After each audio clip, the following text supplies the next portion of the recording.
மிக இலகுவான 3 அமல்களை ரசூலுல்லாஹி ஸல்லல்லாஹு அலைஹி வஸல்லம் அவர்கள் தனது தோழர், தனது நேசர், யார் ரசூலுல்லாஹி ஸல்லல்லாஹு அலைஹி வஸல்லம் அவர்களுடைய பொன்மொழிகளை அதிகமாக எங்களுக்கு அறிவிப்பு செய்தாரோ, ரசூல் ஸல்லல்லாஹு அலைஹி வஸல்லம் அவருடைய ஹதீஸ்களில் மிக அதிகமான ஹதீஸ்களை யார் இந்த உம்மத்துக்கு சொன்னாரோ, அப்படிப்பட்ட கண்ணியமிக்க மிக உயர்ந்த அந்தஸ்துள்ள சஹாபி அபூ ஹுரைரா ரலியல்லாஹு அன்ஹு அவர்கள் அறிவிப்பு செய்கின்ற ஒரு மிக முக்கியமான ஹதீஸ் சம்பந்தமாக மிக முக்கியமான 3 அமல்கள் குறித்த ஒரு ஹதீஸை இன்ஷா அல்லாஹ் முதலாவதாக நாங்கள் பார்ப்போம்.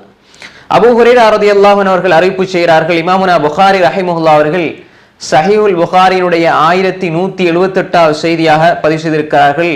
அறிவிப்பாளர் வரிசை தரமானது, சஹீஹானது. அவுசானி ஹலீலி பிஸலாத்தின் லா அதஉஹுன்ன ஹத்தா அமூத்.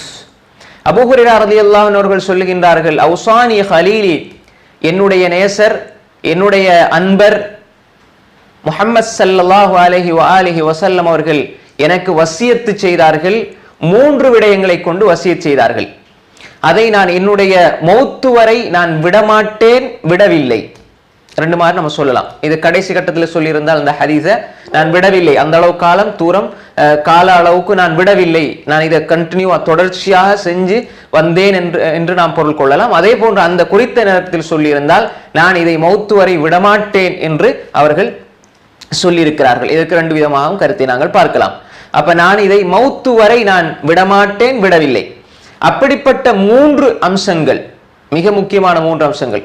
அப்ப பல ஆயிரக்கணக்கான ஹதீஸை அறிவிப்பு செய்த அபூ ஹுரைரா ரலியல்லாஹு அன்ஹு அவர்கள் ரசூல் ஸல்லல்லாஹு அலைஹி வஸல்லம் அவர்கள் எனக்கு வசியத்தாக செஞ்ச 3 விஷயத்தை சொல்றதாக இருந்தால் அது பெருமதியானதா இல்லையா? மிக மிக பெருமதியான அமல்கள். அப்ப அவர்கள் எனக்கு வசியத்தாக 3ஐ செய்தார்கள். மரண சாசனம், அதாவது மரண சாசனம் என்று சொல்லலாம், அல்லது ஒரு உபதேசமாக. வசியத்துக்கு 2 கருத்தை நம்ம எடுத்துக்கொள்ளலாம். அதாவது மரணத்தை அண்மித்த காலத்துல ஒரு நெருக்கமானவங்களுக்கு செய்யற வசியத்து, அதே மாதிரி இந்த அவுசாங்கிறதுக்குள்ள பல கருத்துக்கள் இருக்கு. அதே மாதிரி உபதேசம், நசீஹத்துடைய கருத்தையும் வசியத் என்பது வரும். அப்ப எனக்கு ரசூல் ஸல்லல்லாஹு அலைஹி வஸல்லம் அவர்கள் உறுதியாக நான் வாழ்க்கையில கடைபிடிப்பதற்காக மிக முக்கியமான 3 அமல்களை எனக்கு சொல்லி தந்தார்கள். அது என்ன அமல்கள் என்று சொன்னால், முதலாவது, நான் வாழ்க்கையில இதை கடைபிடித்து வர வேண்டும், வாழ்க்கையில நாங்க பின்பற்றி வரணும், இதை நான் விடக்கூடாது என்பதற்காண்டி எனக்கு ரசூல் ஸல்லல்லாஹு அலைஹி வஸல்லம் கற்பித்தந்தார்கள், நான் உங்களுக்கு சொல்றேன் என்பதாக அபூ ஹுரைரா ரலியல்லாஹு அன்ஹு இந்த ஹதீஸை ரிவாயத் செய்கின்றார்கள். முதலாவது பாருங்க, ஸௌமு ஸலாத்ததி அய்யாமின் மின் குல்லி ஷஹர். ஒவ்வொரு மாதமும், முதலாவது அமல் என்ன? முதலாவது அமல் ஒவ்வொரு மாதமும் 3 நாட்கள் நோன்பு பிடிப்பது. ஒவ்வொரு மாதம் 3 நாட்கள் நோன்பு பிடிப்பது சுன்னத்தான நோன்பு. இந்த ஹதீஸில், புகாரினுடைய இந்த ஹதீஸில் குறித்த நாளை வரையறுத்து சொல்லப்படவில்லை. அதனால் இந்த அமலை, அதாவது ரசூல் ஸல்லல்லாஹு அலைஹி வஸல்லம் அபூ ஹுரைரா ரலியல்லாஹு அன்ஹு அவர்களுக்கு சொல்லிக் கொடுத்த இந்த அமலை ஒரு மனிதர் இந்த மாசத்துல, அதாவது ஒவ்வொரு மாசமும் ஏதாவது 3 நாள்ல பிடிச்சால் அது அந்த அமலை எடுத்து நடந்ததாக வந்துவிடும். ஆனால் வேறு ஹதீஸ்களை பார்க்கின்ற பொழுது, இந்த ஹதீஸ்ல நேரடியாக சொல்லப்படையில, அப்ப நம்ம என்ன செய்யலாம், மாசத்துல ஏதோ 3 நாட்கள் நோன்பு பிடிச்சால் இந்த அமலை நாங்க செஞ்சதாக மாறிடுவோம். ஆனால் ஐயாமுல் பீல், அதாவது 13, 14, 15, ஒவ்வொரு மாதமும் 13, 14, 15, புரை 13, 14, 15ல நாங்க நோன்பு பிடிப்பதை சில ஹதீஸில் சுன்னத் என்று ஹதீஸில் வந்திருக்கிறது. அப்ப அந்த அடிப்படையில் அந்த சுன்னாவையும் சேர்த்து இதையும் செய்கின்ற பொழுது சிறப்பாக இருக்கும் என்பதை நாம் அந்த ஹதீஸில் இருந்து விளக்கமாக எடுத்துக்கொள்ளலாம். அப்ப ரசூல் ஸல்லல்லாஹு அலைஹி வஸல்லம் பொதுவாக ஒவ்வொரு மாசம் 3 நோன்பு பிடிக்க சொன்னாங்க. இப்ப அந்த ஐயாமுல் பீத்ல பிடிக்க கிடைக்க இல்ல, 13, 14, 15ல பிடிக்க கிடைக்கலன்னா வேற ஏதாவது 3 நாள்ல நோன்பு பிடிச்சீங்கன்னா அது நன்மை வந்துடும். அதே நேரம் நீங்க 13, 14, 15ல பிடித்தால் இந்த 2 விஷயத்தையும் நீங்க என்ன உள்ளடக்கி கொள்ள முடியும் என்பதை நாம் இந்த இடத்துல புரிந்து கொள்ள வேண்டும். அப்ப முதலாவது வசியத் என்ன? அபூ ஹுரைரா ரலியல்லாஹு அன்ஹு அவங்களுக்கு முதலாவது வசியத்து சொல்றாங்க, ஒவ்வொரு மாசமும் நீங்க 3 நோன்பு பிடித்து வாருங்கள். 2வது வஸலாத்து துஹா. நாம வஸலாத்து துஹா நாங்க இது சம்பந்தமாக நிறைய பார்த்திருக்கின்றோம். ஸலாத்து துஹா ரசூல் ஸல்லல்லாஹு அலைஹி வஸல்லம் அவங்க அபூ ஹுரைரா ரலியல்லாஹு அன்ஹு சொல்றாங்க, நீங்க இதை விட்டுறாதீங்க, ஸலாத்து துஹாவை விட்டுறாதீங்க.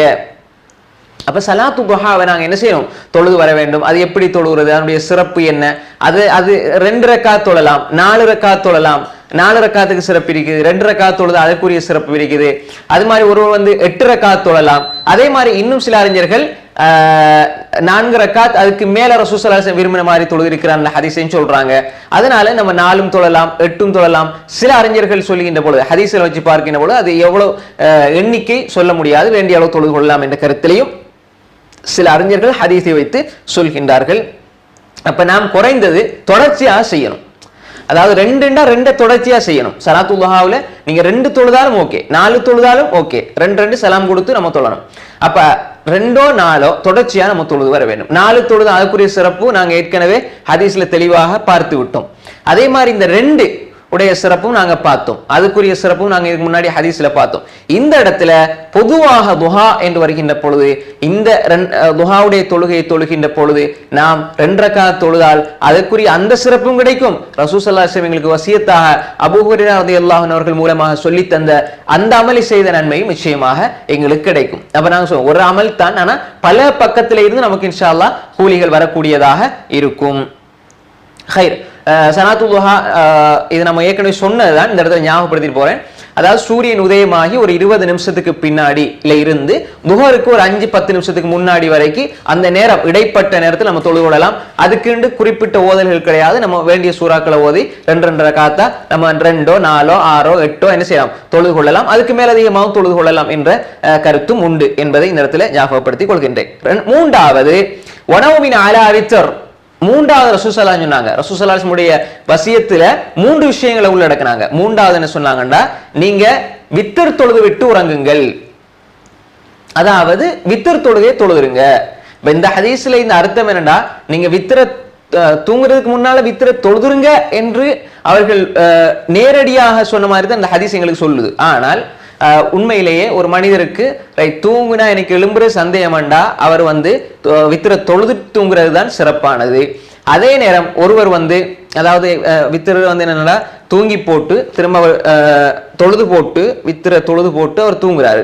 இப்ப அவருக்கு எழும்புற சந்தேகம் வசதி வாய்ப்புகள், ஏன்னா சில பொழுது ஒரு மனுஷனுக்கு அப்படி அந்த தூக்கம் மிகைத்திரும். அப்ப வித்திர விடுபடாம இருக்கிறதுக்கு அவர் என்ன செய்யலாம், வித்திர தொழுதுட்டு என்ன செய்யலாம், தூங்கலாம். அப்படி இல்லைன்னு சொன்னா அவர் தூங்கிட்டு எழும்பி ஃபஜருக்கு முன்னாடி அவர் கியாமுல் லைல் நீண்ட நேரம் தொழுதுட்டு கடைசி ஒரு ரக்காத் வித்திர தொழுது முடிச்சு கொள்ளலாம். 2 மாதிரியும் செய்யலாம். சரி, ஒருவர் வித்திர தொழுதுட்டார். வித்திர தொழுதுட்டால் அவரு இப்ப திரும்ப நடுநிசையில் எழுப்புறாரு, தொலையலுமா? ஏன்னா வித்திரு தானே கடைசி தொழுக. அப்ப தொலையலுமான தொலையலும். ஏன்னா ரசூல் ஸல்லல்லாஹு அலைஹி வஸல்லம் வித்திருக்கு பிறகும் 2 ரக்காத் தொழுதா ஹதீஸ்ல வருது. அது பயானுல் ஜவாஸ், அதாவது அனுமதி என்பதை காட்டுவதற்கு தொழுதாக ரசூல் ஸல்லல்லாஹு அலைஹி வஸல்லம் வித்திருக்கு பிறகும் தொழுதிருக்கிறார்கள். ஒரு சந்தர்ப்பத்தில் அது அனுமதி என்பதை காட்டுவதற்கு அப்படி சில செயற்பாடுகளை ரசூல் ஸல்லல்லாஹு அலைஹி வஸல்லம் செஞ்சிருக்கிறாங்க. அது சஹீஹ் முஸ்லிம்ல வரக்கூடிய ரிவாயத். அதே நேரம் அந்த 2 ரக்காத்து 3 ரக்காத் அந்த 2 4 ரக்காத் தொழுதுட்டு திரும்ப இன்னொரு வித்திர தொழுத கூடாது. ஏன்னா லா வித்ரானி ஃபீ லைலா, ஒரு இரவுல 2 வித்திர என்பது கிடையாது. எனவே இதை தெளிவாக நம்ம என்ன செய்யணும், புரிந்து கொள்ள வேண்டும். கடைசி தொழுகையாக வித்திர ஆக்கி கொள்ளுங்க, சிறந்தது. 2வது நீங்க கடைசி தொழுகையா வித்திர ஆக்கி கொள்ளுங்க. 2வது வித்திர தொழுதுட்டு ஏதாவது கியாமுல் லைல் நீங்க தொழணுமாக இருந்தால் ஒரு சந்தர்ப்பம் கிடைக்குதுன்னா நீங்க தொழுது கொள்ளலாம். 3வது 2 வித்திர தொழுது விடக்கூடாது. கியாமுல் லைல் எத்தனை முடிக்கிறீங்களோ முடிச்சுட்டு அதுக்கு பிறகு என்ன நீங்க சுபு தொழுகையை என்ன செய்யலாம், தொழுது கொள்ளலாம். சுபுடைய நேரம் வந்தா தொழுது கொள்ளலாம். வித்திரு திரும்ப தொழக்கூடாது. ஏன்னா 2 வித்திரு ஒரு நாளையில கிடையாது என்பதை இந்த இடத்துல ஞாபகப்படுத்திக் கொள்கின்றேன். அப்ப ரசூல் ஸல்லல்லாஹு அலைஹி வஸல்லம் அபூ ஹுரைரா ரலியல்லாஹு அன்ஹு சொன்னது என்னென்றால், நீங்க வித்திரு தொழுகையை நீங்க விட்டுறாதீங்க, நீங்க வித்திர தொழுதுட்டு உறங்குங்கன்னு சொன்னாங்க. அப்ப என்ன அர்த்தம்டா, இது வேற ஹதீஸ்ல பார்க்கும்போது ரசூல் ஸல்லல்லாஹு அலைஹி வஸல்லம் கான யூத்தி அவ்வல் லைல், ஆரம்ப இரவுலையும் தொழுதிருக்கிறாங்க, நடுவுலையும் தொழுதிருக்கிறாங்க, கடைசியிலையும் தொழுதிருக்கிறாங்க. அந்த அடிப்படையில் யாருக்கு எது வசதியோ அந்த அடிப்படையில் நம்ம வித்திர தொழணும். இங்க முக்கியமாக கவனிக்க வேண்டிய விஷயம் நம்ம வித்திர தொழ வேண்டும். அதுதான் இங்க முக்கியமாக கவனிக்க வேண்டிய விஷயம். அப்ப அபூ ஹுரைரா ரலியல்லாஹு அன்ஹு அவங்களுக்கு ரசூல் ஸல்லல்லாஹு அலைஹி வஸல்லம் 3 வசியத்துக்களை செஞ்சாங்க. அதுல ஒன்று என்ன, ஒவ்வொரு மாதமும் 3 நாட்கள் நோன்பு பிடிக்கணும். 2வது துஹாவுடைய தொழுகையை பேணி வர வேண்டும். 3வது வித்திர் தொழுகை தொழுது வர வேண்டும். இந்த முக்கியமான 3 சுன்னத்துக்களையும் நாங்க என்ன செய்யலாம், ஒவ்வொரு நாளும் எங்களோட வாழ்க்கையில கடைபிடிக்கலாம். நோன்பு வந்து மாசத்துக்கு அதை கடைபிடிக்கலாம். அடுத்த 2ஐயும் வந்து ஒவ்வொரு நாளும் சம்மந்தப்படுறது. நோன்பு 3 ஒரு மாசத்துக்கு 3 நோன்பு, அது எப்பயும் நம்ம புரிஞ்சு கொள்ளலாம். வியாழனோ திங்களோ அது மாதிரி 13, 14, 15 அல்லது நமக்கு வசதிப்படுற சில பெண்களுக்கு அது அவங்களுக்கு வசதிப்படுற மாதிரி என்ன செய்யலாம், பிடித்துக் கொள்ளலாம். எனவே இப்படிப்பட்ட இந்த 3 அமல்களையும் தான் ரசூல் ஸல்லல்லாஹு அலைஹி வஸல்லம் அவங்க அபூ ஹுரைரா ரலியல்லாஹு அன்ஹுவுக்கு வசியத்தாக சொன்னார்கள். இப்ப இந்த இடத்துல நம்ம இன்னும் ஒரு விஷயத்தை கவனிச்சு கொள்ளணும், புரிந்து கொள்ளணும். என்னென்றால், ஒருவர் வந்து ஃபர்துல பிளவுறாரு, ஃபர்துல அவர் குறைபாடு செஞ்சு போட்டு இதை ஃபாலோ பண்ணி இதை பின்பற்றி அவர் சொர்க்கத்துக்கு போக நினைக்க கூடாது. விளையாதானே? ஃபர்லு கண்டிப்பாக 5 நேர தொழுகைகள், துஹர், அஸ்ர், மக்ரிப், இஷா, சுபு, இதெல்லாம் அழகாக நேர்த்தியாக பக்குவமாக நம்ம தொழணும். அதை தொழுது அதுக்கு பின்னாடிதான் நம்ம மேலதிகமான வணக்கங்களுக்கு நம்ம போகணும். ஏன்னா அது கட்டாய கடமை. அதை விட்டா நம்ம கேள்வி கணக்கு இருக்குது.